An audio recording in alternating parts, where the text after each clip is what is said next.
everybody? This is Big City Drinks. I'm Ace. This is Alex. Yo.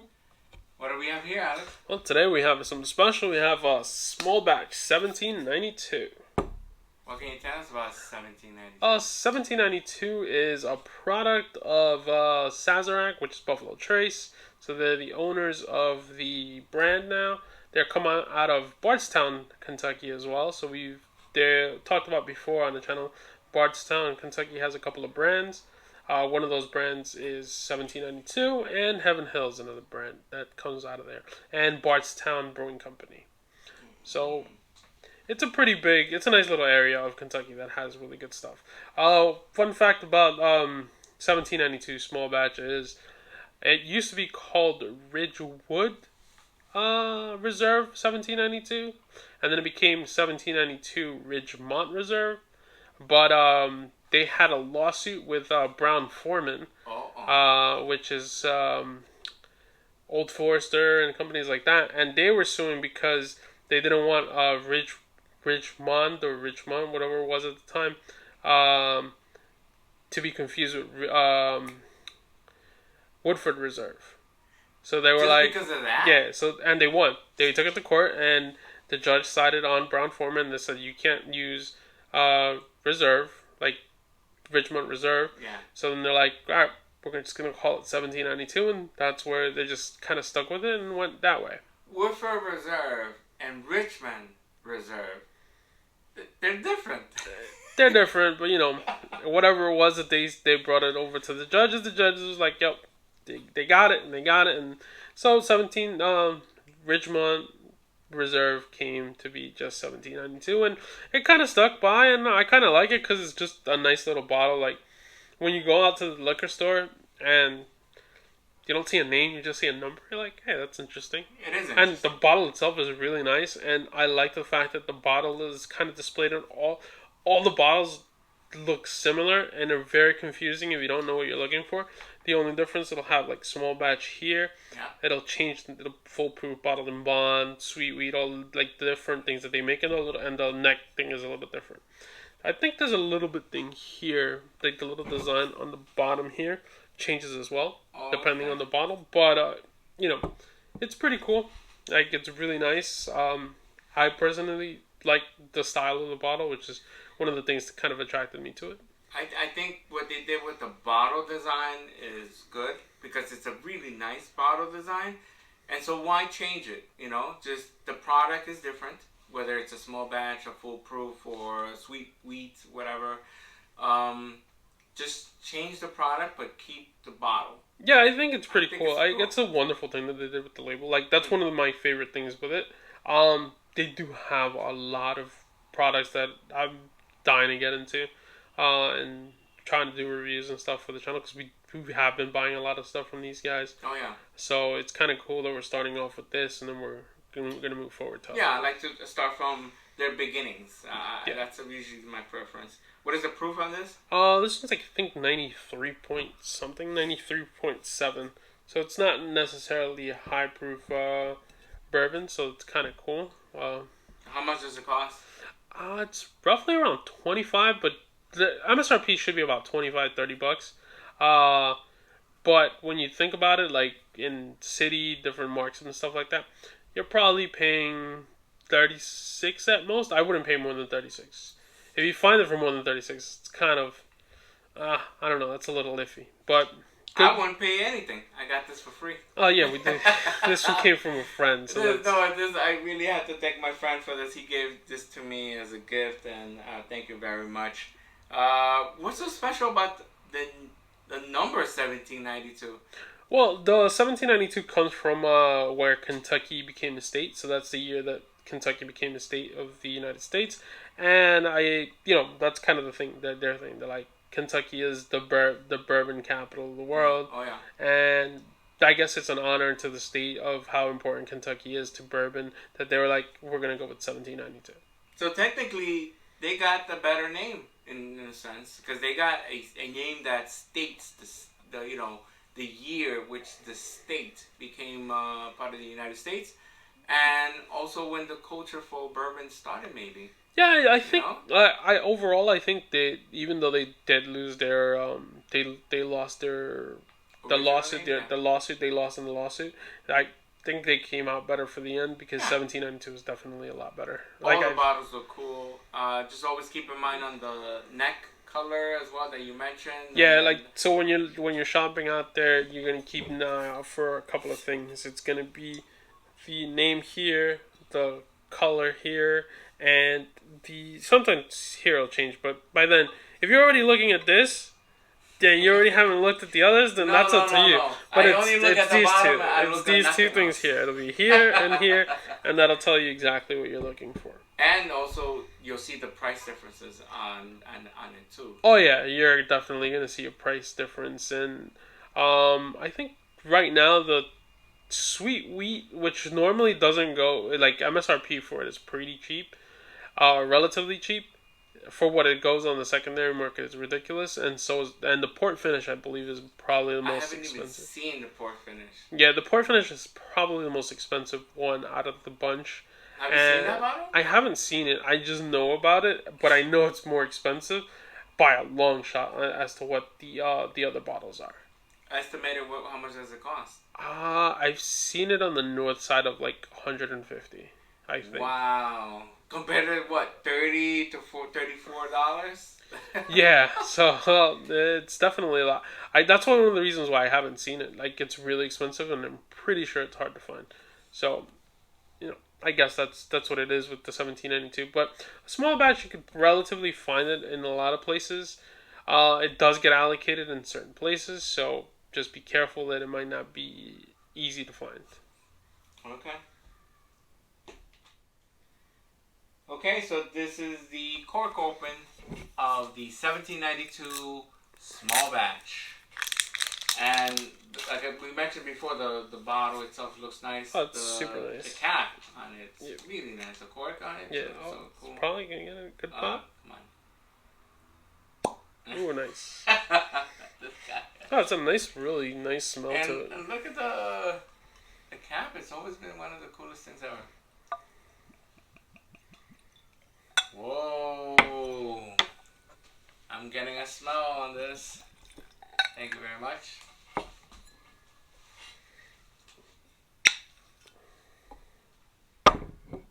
Color is It's a little light on the color. A little bit light compared to the other ones we've had before. Okay, I don't know what I'm getting. Faint vanilla. Yeah, vanilla. Very faint though. It's that young alcohol, like real young alcohol. Is that what that is?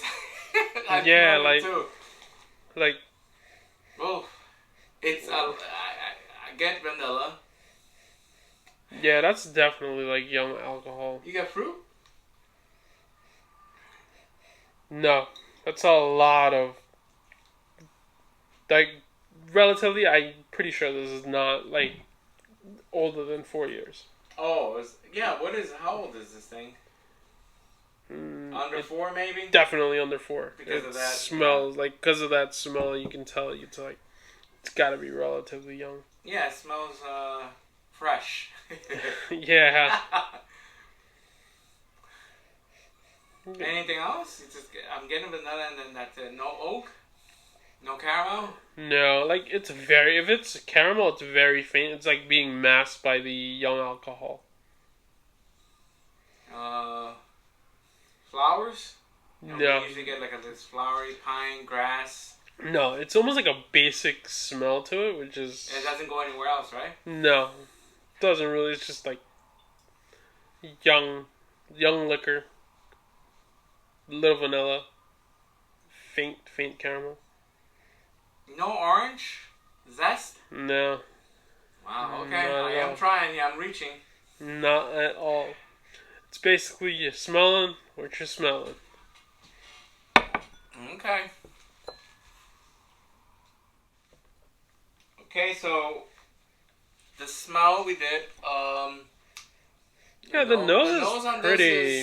It's It's pretty just young alcohol and vanilla. I can't really put anything past that. That's usually what it is. It smells what it smells, and We're gonna see if it tastes and see if there's any taste to it. Cheers. Okay.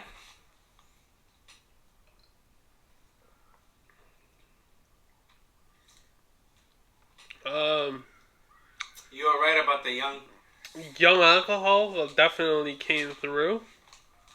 So it tastes like it smells on this end. Oh yeah. Very faint vanilla. I'm getting that rye spice though. A real nice. Is that what that is? Yeah, that little nice spices rye definitely for sure. It's probably I don't even maybe the I don't know the formula for this for the mash bill. I get a little bit of grass, by the way. That's the rye spice. That's the rye? That's the rye spice. I don't think you drink enough rye to know that that's probably like so you're kind of like having this weird like spiciness to it. That's the rye. Definitely. The vanilla is probably gone more now than it was in the smell. Mm. Yeah. It's faint. Yeah. Very faint. We looked up the nose. On the nose and the palate. For the nose it says rye, spice, vanilla, caramel, undertone of other types of oak. No. And it's stronger than what is stated. I think we mentioned that too. That it's a little bit stronger. It definitely tastes higher than a 93 proof. Like. Oh, definitely. Yeah, it says 93, like right? I was like, it tastes like I'm drinking 100 something. Yeah. Like, it's weird, but it's definitely... Yeah, it's like 105, maybe one, like... I've had 101 and it probably tasted a lot lighter than this. Actually, yeah, the Wild Turkey 101, right? Yeah, I think it might have tasted... And then that 101 is actually lighter, like it goes down a lot smoother. On the palate, rye spice, caramel, and sweet vanilla. That vanilla is long gone for us. Yeah, I can smell the vanilla still. But I taste the rye. Bitters? Yeah, that's that rye. That spiciness is rye. Like most of the stuff that you're probably like feeling right now is rye because that's all I'm tasting myself. Yeah. Like it's like a lot of different flavors, but it's like a nice spice to it. But it's not that bad. I kind of enjoy rye, especially when it comes to the winter months. They kind of have a nice little flavor. I feel like it's like a better thing, and I think a lot of people drink rye more in the winter than in the summer because it just has that spiciness, and I guess it does warm you up because this thing is warming me the hell. Like I'm feeling the nice. Like I didn't feel when it went down. It doesn't feel. You don't feel the afterburn of it at all. So I think it's a really smooth like finish, but your body starts to feel like it's a little warmer.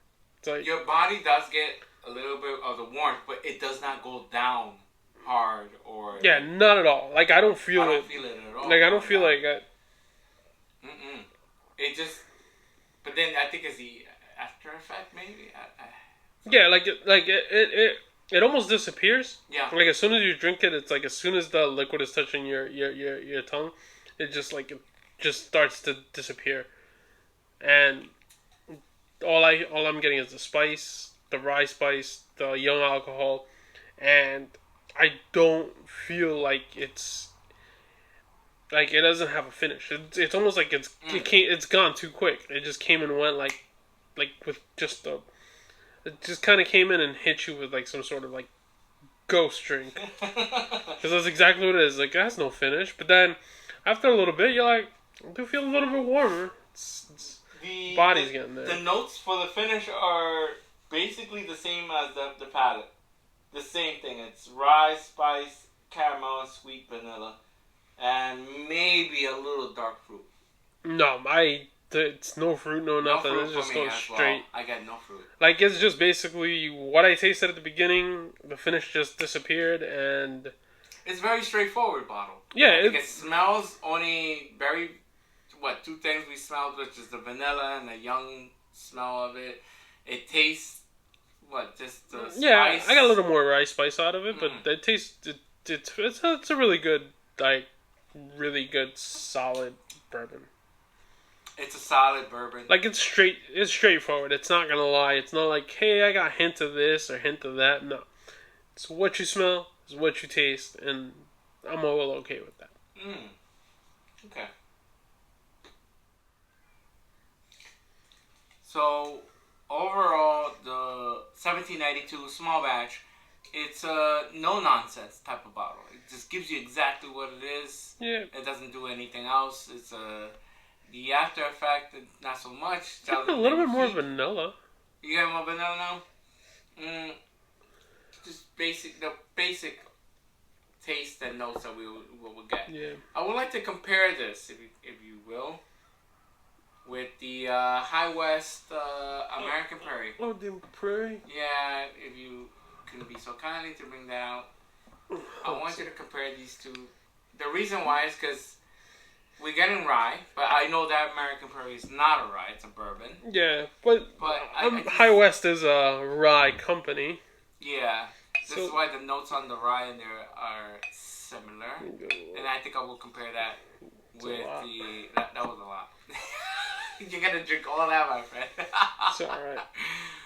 I would like to compare that with this 1792. Now that we're here, we can cleanse the palate. And you tell me, now that we tasted both. Let's go nose to nose first. Okay.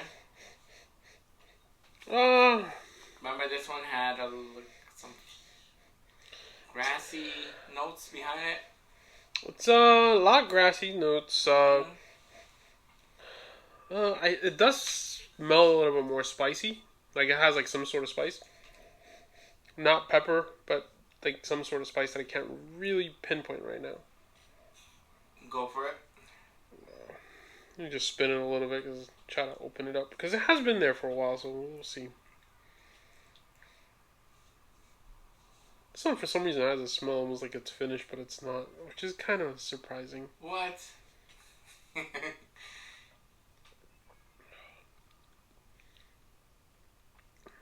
Yeah, I get the young alcohol in this one. So, the High West American Prairie younger tasting than the 1792?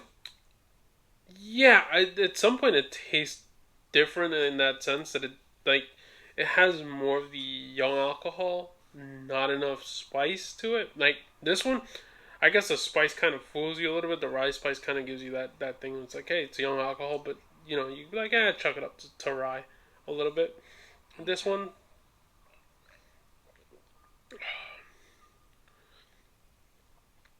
just tastes like a lot younger. It doesn't have like the vanilla or anything like that. It just kind of disappears. Nothing really. It's just straight young alcohol.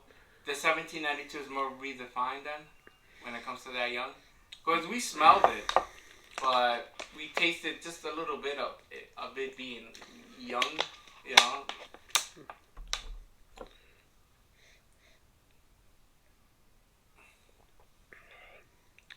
Yeah. More redefined? I think it's more redefined in the sense that it's a more well-rounded bourbon. Okay. This one, I still feel like it's still too young.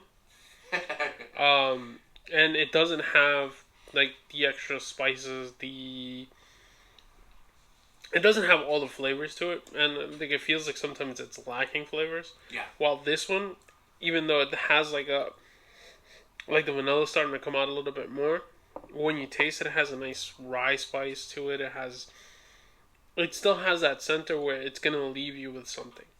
Like you taste it, it has a flavor that you're like, yeah, you can attribute to something. Like this one, it's a little bit harder to pinpoint. You're tasting it, but that young alcohol is there more. This one, yeah, sure, there's young alcohol, but you can taste the rye. You can smell the vanilla. This one,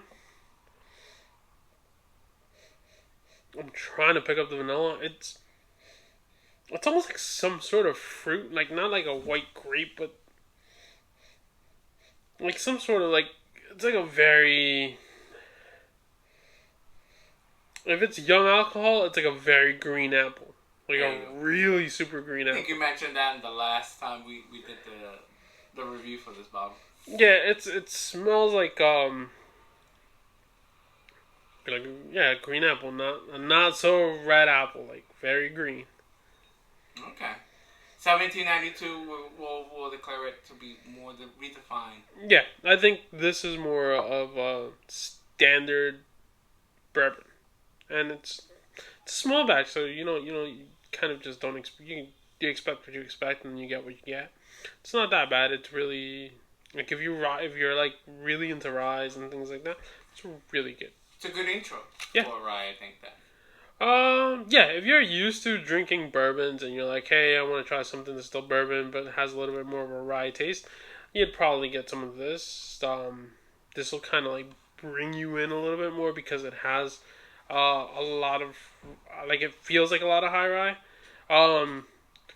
Like the Monarch, I wouldn't suggest because the Monarch is from Redwood Empire. Yeah. That's a little bit more of a bourbon rye mix, and that one's just really deceptive because it tastes so good. Yeah. Where you're gonna be like, "Hey, if all the ryes are like this?" And then you're like, "No, all the ryes are not like this." And so that's kind of deceptive. This is a little bit more of a. It's not rye, it's bourbon, but it has a really high rye taste to it. So I think this will be good. If you can really get into this, I think you might really enjoy the ryes if you're trying to get into it. But I think this is really good. It's like this is one of the few bourbons that I've had that it's really high rye. Alright. So this will be the cork open review for the small batch 1792. Alex, where can they find us on Instagram? Big City Drinks 1. On YouTube. Big City Drinks. And Twitter. Big City Drinks. Thank you everybody for commenting.